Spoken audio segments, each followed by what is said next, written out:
We are well into Women's Month with sharp focus now on gender equality and women economic empowerment.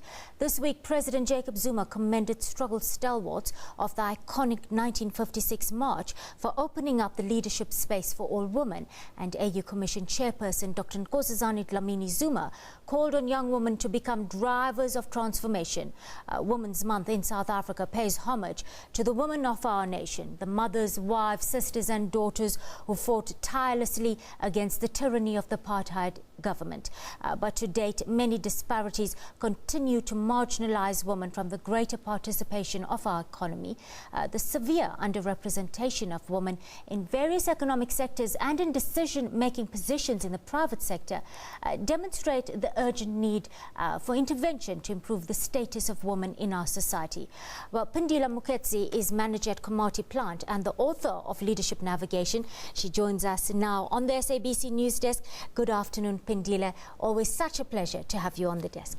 It's a pleasure to be invited by you, Keshni. Thank you. Phindile, a push to have women participate more actively in our economy, but legislation and facilities still very much a challenge. Tell us why. It is a challenge. I would say legislation allows it, and legislation is very much open to women empowerment. However, when you look at women and the manner in which South Africa runs the business, it renders the facilities a challenge so far. And when I talk facilities, I talk all resources that are available for women in the workplace. Number one being industries. You have industries that were run by male and male dominated. Male are accepting, the legislation is allowing, however the environment is still a male environment. And not enabling enough and empowering enough. And one example I must bring to your attention is that we still have designated smoking areas in most of our corporates, but many still do not have any nursing facilities for young mothers. Exactly the point. With smoking we are improving because now we are welcoming more of women. Those designated areas renders pregnant women safe in the workplace. However, those nursing facilities, daycares open at 7 o'clock, 7:30, industry start at 7, 7:30. You look in the retail sector, your banking sector, they start at 9 o'clock. It was designed for women. So it's time we now challenge the male-dominated industry to be not only accepting in terms of the treatment, the good treatment that we receive and the welcoming that we receive, but to say, is our environment shaped for women? I quickly want to highlight last year's Women's Report, Equal Pay for Equal Value, by the South African Board for People's Practices. Now, it's telling us clearly that women in our country still earn 15% less on average for doing the same job as men. And it's not just uniquely a South African problem, it's a global phenomenon. Why do these discrepancies still persist?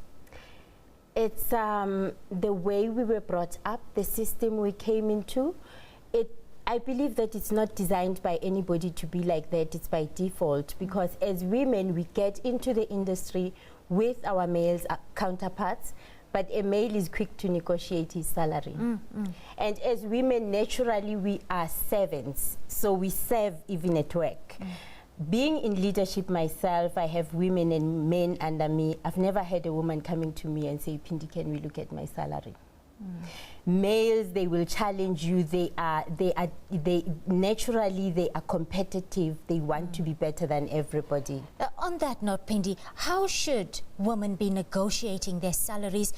Like you've pointed out, many women still struggling on that point. If one is too forceful and assertive with employers, employees sometimes are turned off. And like you're saying, many women are rather coy about that. So is it really our socialization coming into play here?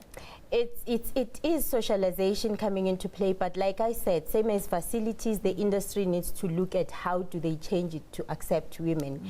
Now, in terms of salaries, I'm not even going to begin and advise women on how to negotiate their salaries or their wages. It has to be the industry that change. It has to be the industry that says we look at merit.